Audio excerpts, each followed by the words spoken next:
बिस्मिल्लाहिर्रहमानिर्रहीम। My dear students, अस्सलाम वालेकुम। उम्मीद है कि आप सब खैर खैरियत से होंगे। डियर स्टूडेंट्स, आज हम एक्सरसाइज 4.3 डिस्कस करने जा रहे हैं।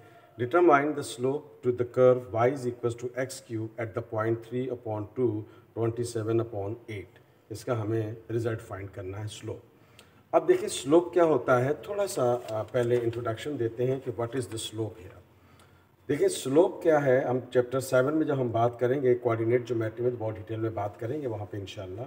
स्लोप क्या है, स्लोप को एम से स्लोप शो करते हैं और स्लोप का मतलब ग्रेडियंट भी होता है, यानी कि स्लोप को हम ग्रेडियंट भी कहते हैं। That is the ratio between y component and x component is called slope. और स्लोप कहते हैं the rate of change in y divided by the rate of change in x as well, यानी कि y upon x भी slope होगा। अगर हम y of change कर दें तो y2 minus y1 divided by x2 minus x1 भी स्लोप होगा। Rate of change in y divided by the rate of change in x भी स्लोप कहलाएगा। स्लोप को हम ग्रेडियंट भी कहते हैं, ठीक है। तो पहली बात तो ये तय हो गई कि what is the slope. It is the ratio between the y component and the x component is called the slope और द ग्रेडियंट। इसकी डिटेल्स वगैरह इंशाल्लाह मजीद हम चैप्टर 7 में डिस्कस करेंगे। Number 1।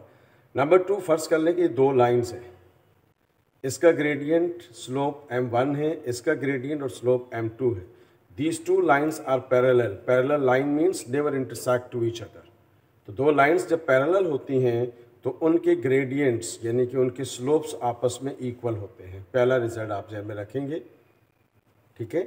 When two lines are parallel, then their gradients will be equal to each other.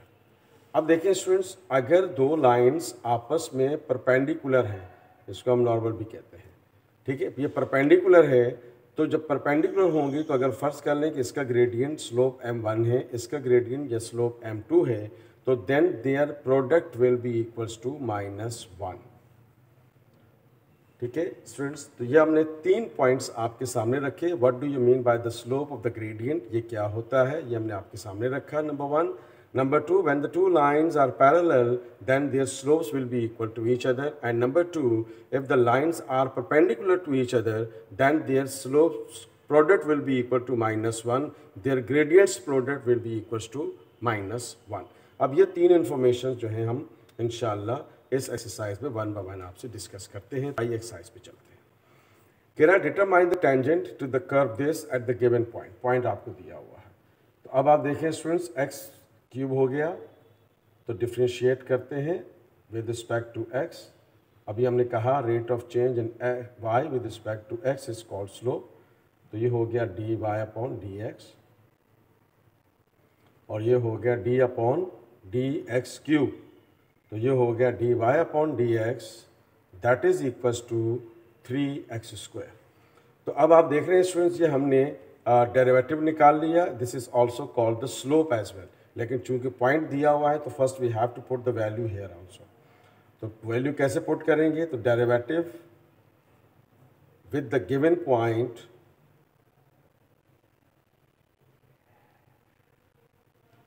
तो जहाँ x है वहाँ हमने x की वैल्यू पुट करनी है, जहाँ y है y, तो यहाँ y नहीं है तो वो चेंज नहीं आएगा y में। And what is the value of x here, 3/2। तो ग्रेडियंट को m से शो करते हैं, तो ग्रेडियंट ये स्लोप एक ही बात है, ठीक है। तो m आपके पास क्या आ गया, 3। ये 3 का स्क्वायर 9 हो गया और 2 का स्क्वायर 4 हो गया। 9 3 = 27 हो गया अपॉन 4। इसका ग्रेडियंट, इसका स्लोप हमारे पास आ गया 27/4। अब इस चीज़ को जहन में रखना है कि हमने ग्रेडियंट क्या होता है, लाइंस पैरेलल हों तो उनके ग्रेडियंट्स या स्लोप्स की क्या स्ट्रक्चर होती है। When the lines are perpendicular then their gradients product will be equals to -1 होता है। वो हम डिस्कस कर चुके हैं आज ही के लेक्चर में। आगे चलते हैं। Okay students, now come to the question number 2। कह रहा find the slope of the tangent to the curve this at the point on its x coordinate is 2। तो आपको x दिया हुआ है 2, ठीक है। तो पहले तो आप x यहाँ पुट करके y निकाल लें और फिर उसके बाद हम टेंजेंट की तरफ चलेंगे। तो this is x² plus y² equals to 25। तो x आपको दिया हुआ है 2, 2 का स्क्वायर, y² इक्वल्स टू 25, ये 4 हो गया। y² इक्वल्स टू 25 तो वाई स्क्वायर आपके पास जो है इधर आकर माइनस हो जाएगा, दैट इज़ 4। तो वाई स्क्वायर की वैल्यू मेरे पास आ गई 21।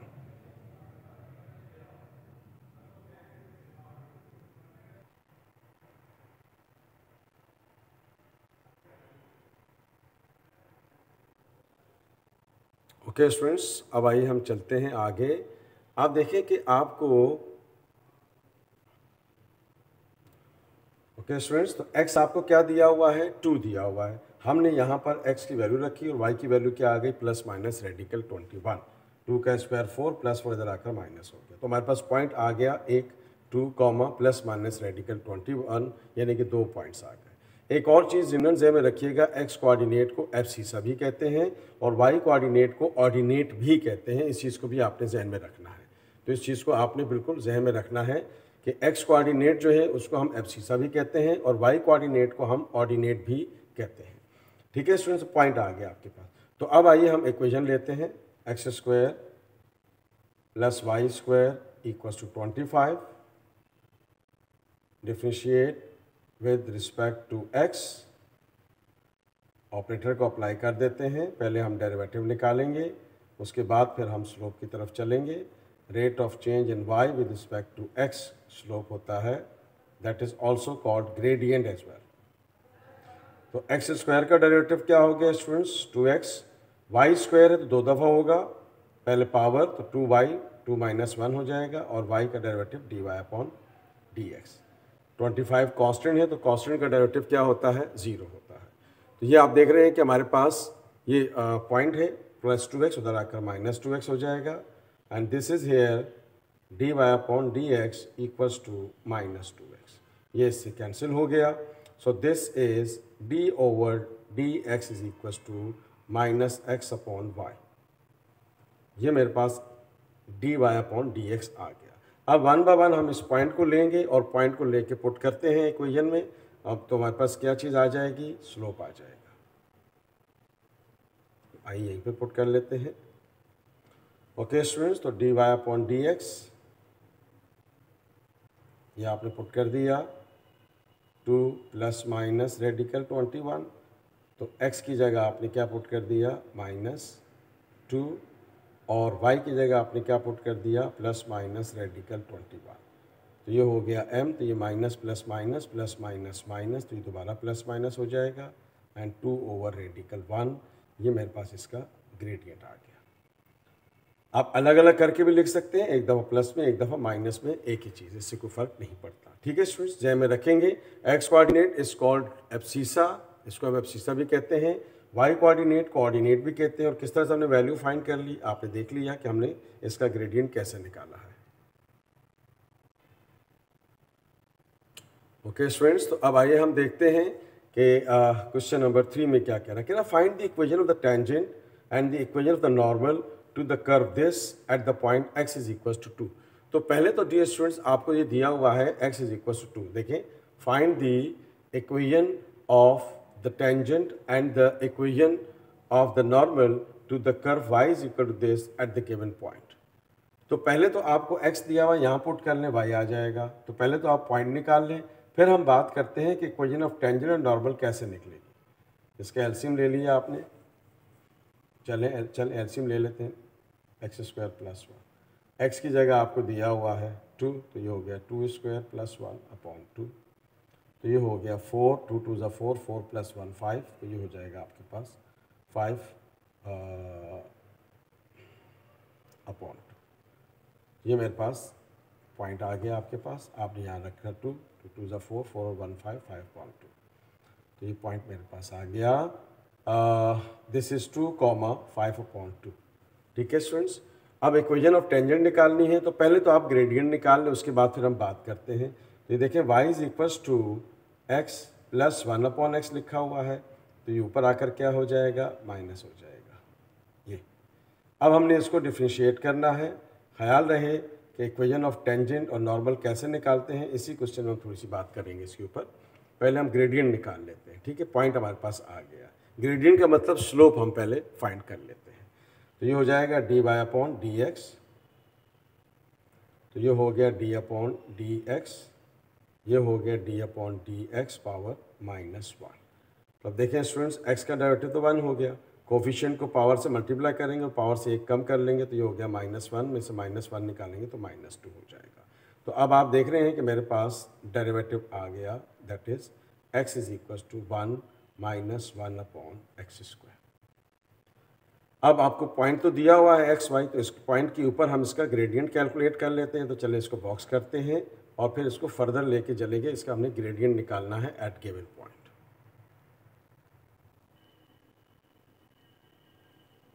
ओके स्टूडेंट्स, तो ये हमारे पास डेरिवेटिव एट गिवन पॉइंट, हमने इसको ग्रेडियंट कह दिया, x की जगह 2 रख दिया, y गिवन नहीं है तो अपनी जगह एज इट इज़ रहेगा। तो अब आप देख रहे हैं कि ये हमारे पास हो गया 1/4, एलसीएम ले लीजिए, 4 1 ज़ा 4, 4 में से 1 निकल गया 3, तो 3/4 ये ग्रेडियंट आ गया। ओके स्टूडेंट्स, तो अब ज़हन में रखिएगा कि इक्वेशन ऑफ टेंजेंट क्या होता है। आइए हम इसकी इक्वेशन को इंशाअल्लाह कोऑर्डिनेट ज्योमेट्री में ड्राइव भी करेंगे। तो इक्वेशन ऑफ टेंजेंट मैं फार्मूला लिख देता हूँ, आप इसको याद रखना है। इक्वेशन ऑफ टेंजेंट होता है y - y1 equals to m times x - x1। इसको हम कोऑर्डिनेट ज्योमेट्री में स्लोप पॉइंट फार्मूला भी कहेंगे और कहते हैं, उसको ड्राइव भी करेंगे चैप्टर 7 में।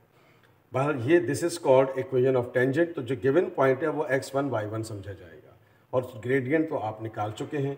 तो अब पॉइंट देखिए आपके पास क्या हो गया, इसको मैं कहता हूँ कि ये x1 है और y1 है। और से देखिएगा डियर स्टूडेंट्स, कोऑर्डिनेट ज्योमेट्री का छोटा सा टॉपिक है जो यूज़ हो रहा है यहाँ पे।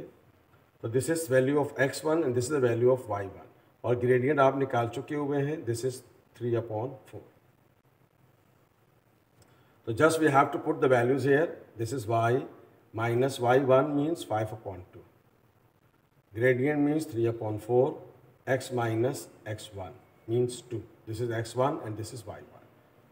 ठीक है स्टूडेंट्स, ये 4 डिवाइड हो रहा है, इधर आकर मल्टीप्लाई हो जाएगा।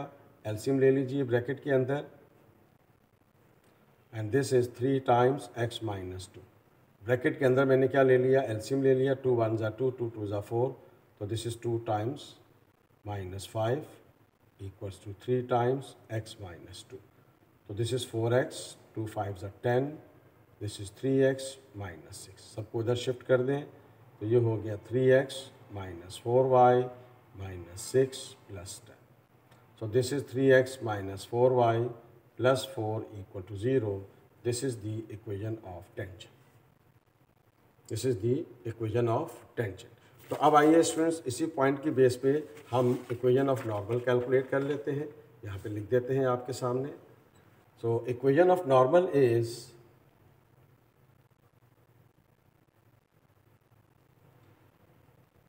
Normal equation y minus y1 equals to -1/m times x minus x1. Normal means the line which is perpendicular to the another line.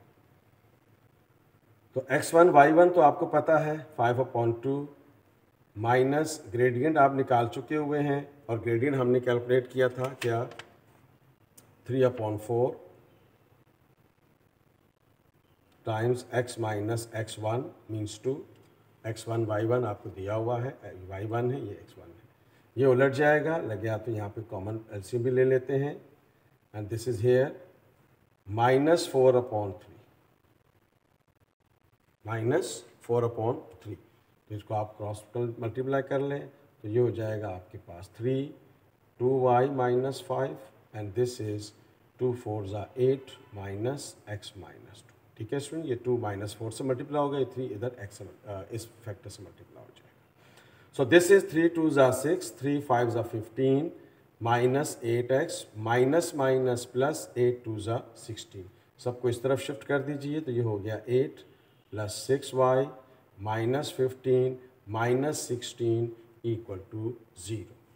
तो अब आप देख रहे हैं कि this is 8x plus 16 and minus 31 equal to 0।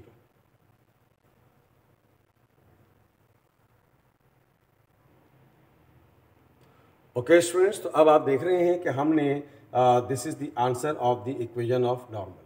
तो ध्यान में रखिएगा dear student, this is the formula of equation normal equation. और पिछले क्वेश्चन में हमने ये डिस्कस किया आपसे इक्वेशन ऑफ टेंजेंट। तो हमने दो नए फार्मूले आपसे शेयर किए हैं। ये दोनों फार्मूलाज जो हैं कोऑर्डिनेट ज्योमेट्री से रिलेटेड है, तो वो इंशाल्लाह हम जब कोऑर्डिनेट ज्योमेट्री में जाएंगे तो इनकी डेरिवेशंस भी डिस्कस करेंगे। In this question we have discuss how to find out the tangent and the normal. Dear students, आज के लेक्चर में हमने 4.3 एक्सरसाइज क्वेश्चन नंबर 1, 2, 3 डिस्कस किए हैं।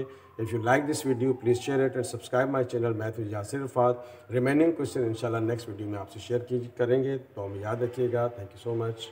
अल्लाह।